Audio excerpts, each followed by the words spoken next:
Sir பிரசங்கம் பண்றதுக்கு மட்டும் அபிஷேகம் உதவி செய்யாது. அபிஷேகம் ஒருத்தனை பணக்காரன் ஆக்குறதுக்கு, தொழிலில் முதலீடு பண்ணுவதற்கு அபிஷேகம் உதவி செய்கிறது.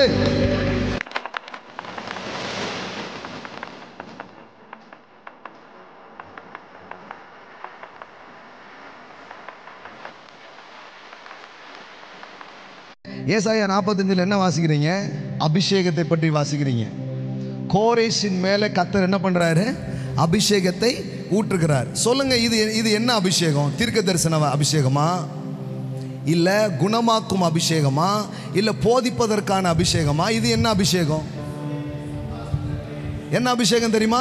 வெண்கல கதவுகளை உடைத்து, இருப்பு தாழ்பால்களை முறித்து, ஒளிபீடத்திற்கு பொக்கிஷங்களை எடுக்கிறதற்கான அபிஷேகம். எகிப்தின் லாபங்களும் எத்தியோப்பியாவின் லாபங்களும் நெடிய மனிதராகிய சபையேரின் லாபங்களும் தாண்டி உன்னிடமாய் வரும். சார், இந்த அபிஷேகத்தை பத்தி கேள்விப்பட்டிருக்கீங்களா? யூடியூப்ல இருக்குது, ஒரு 3 மெசேஜ் இருக்கு. கோரேசின் அபிஷேகம்ன்றது என்ன? என்ன அனாயிண்டிங் தானே? கர்த்தராகிய நான் அபிஷேகம் பண்ணினேன். எல்லாம் சொல்லுங்க, அபிஷேகம் பண்ணினேன். அனாயிண்டிங், எல்லாம் சொல்லுங்க, அனாயிண்டிங்.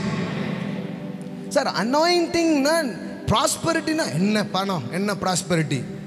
சார், நீங்க தான் அதை கேவலமா பேசுறீங்க. கர்த்தர் சொல்றாரு, இதுக்காகவே நான் சில பேர் அபிஷேகம் பண்றேன்றார். சார், பிரசங்கம் பண்றதுக்கு மட்டும் அபிஷேகம் உதவி செய்யாது. அபிஷேகம் ஒருத்தனை பணக்காரன் ஆக்குறதுக்கு, தொழிலில் முதலீடு பண்ணுவதற்கு அபிஷேகம் உதவி செய்கிறது. Is in the Bible. நான் ஒன்றும் ஹீப்ரு கிரீக்ல இருந்தெல்லாம் பேசல, அப்படியே எடுத்து உங்க முன்னாடி வச்சுக்கிட்டு இருக்கிறேன். கோரேசுக்கு கொடுத்தாரு, அது என்ன அபிஷேகம்? அது மட்டும் கேளுங்க.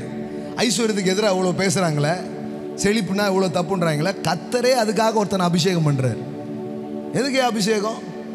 பணம்லாம் இனிமே தாண்டி உன் கையில் வரும். எகிப்தின் சம்பாத்தியமும் எத்தியோப்பியாவின் வர்த்தக லாபமும் நெடிய ஆட்களாகிய சபையேரின் வர்த்தக லாபமும் உன்னிடத்திற்கு.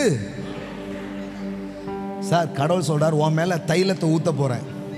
இந்த எண்ணெய் ஒரு பாக்கெட்ல ஊத்தி அப்படி தொங்க விடுவாங்க, பார்த்துருக்கீங்களா?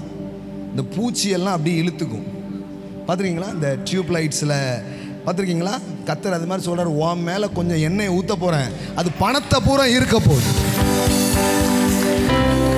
You will attract money, you will attract land, you will attract houses, you will attract cars.